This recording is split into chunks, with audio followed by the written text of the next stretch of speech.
ইদানিং একটা মেয়ে খুব বেশি ভাইরাল হতেছে না, ওই যে বলতেছে মেয়েরা যত এক্সপেন্সিভ লাইফ লিড করুক না কেন তাদেরকে একটা টিপের পাতা দিলেই তারা খুশি হয়ে যায়। বিশ্বাস করবো না, আমি খুশি হবো না, কারণ আমি টিপ পরেই না, আমি হিজাব পরি। আর যার স্বামীর সামর্থ্য আছে একটা গোল্ডের চেন দিতে পারবো, ওই স্বামী যদি টিপাই না ধরাই দেওয়া হইব, কোন দুঃখে খুশি হবো, কি লেগে খুশি হবো? বইন তুই খালি তোর কথা কইতাছস, তুই কাইন্ডলি একটা টিপ ব্যবসায়ী লাগে বিয়ে করে প্লিজ। আর শাশুড়ির যে কথাটা, তুমি শাশুড়ির সাথে ঘুরবে ফিরবে খাবে, শাশুড়ি ধমক দিলে বা বকা দিলে হি হি করে হেসে দিবে। আল্লাহ জানে ওই শাশুড়ির উপরে দিয়া কি যাইবো। আমি ওই শাশুড়ির আত্মার মাগফিরাত কামনা করছি।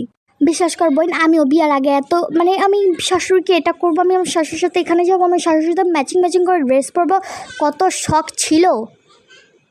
বিয়ের পরে সব হজম হয়ে গিয়েছে। আমিও জানি তোমারও বিয়ের পরে এগুলো সব হজম হয়ে যাবে। তখন তুমি রুটি বানাইতে বানাইতে শেষ হয়ে যাবে, আবার তুমি সিনেমা দেখতে যাবে বাবা। এমন স্বপ্ন আমিও দেখেছি। এখন স্বপ্ন দেখার পরে রুটি বানাই। টাইম টু টাইম খাবার রেডি করে সামনে দিতে হয়। তুমি কি মনে করেছো বিয়ের পরে শাশুড়ির সাথে টাইম স্পেন্ড করলেই হবে? রান্না বান্না কে করবে? বোন তুই অতি শীঘ্রই বিয়ে কর, বিয়ে করে ঘরে থাক, ফেসবুক ইন্টারভিউ দিতে আইস না প্লিজ।